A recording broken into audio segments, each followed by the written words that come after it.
প্রতিদিনের মতো আজও সব কাজ সেরে পুজোটাও সেরে বসে গেছি একটু নেল পলিশ পরতে। জানো তো আমি না একটু অদ্ভুত টাইপের মানুষ। সবাই কত সুন্দর সাজুগুজু করতে পছন্দ করে, সেখানে আমি না একটুও সাজতে পছন্দ করি না।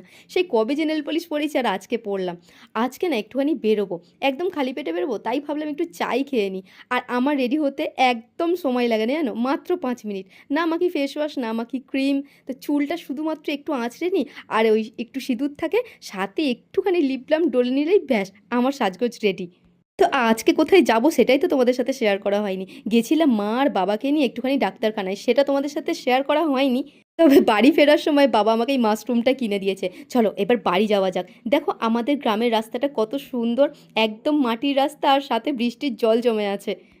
বাড়ি এসে না খুব জোর খিদে পেয়েছিল, তাড়াতাড়ি করে ভাতটা বেড়ে আগে খেয়ে নিয়েছি। একটুখানি বসে নিয়ে ওই যে সবজিগুলো এনেছিলাম জানো আসার সময়, সেইগুলোকে এখন একটু গুছিয়ে নিচ্ছি। ছোটোটা কবে থেকে বলছে একটু মাশরুম খাবে, আজ পেয়েছি।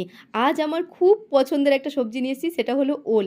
এমনিতেও আমি সবজি সব রকম খাই, তবে তার থেকে বেশি ভালো লাগে সবজি কিনতে। কি কিনবো কি কিনবো না বাজারে গেলে এমনটা মনে হয় জানো।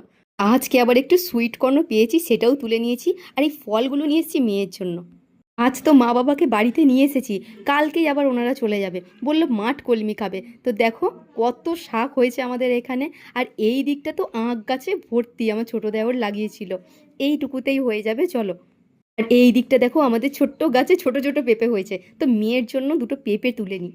তাহলে চলো ভিডিওটা আমি এখানেই শেষ করছি। সকলে খুব ভালো থেকো, সুস্থ থেকো। ভিডিও যদি ভালো লেগে থাকে লাইক কমেন্ট শেয়ার করো, টাটা।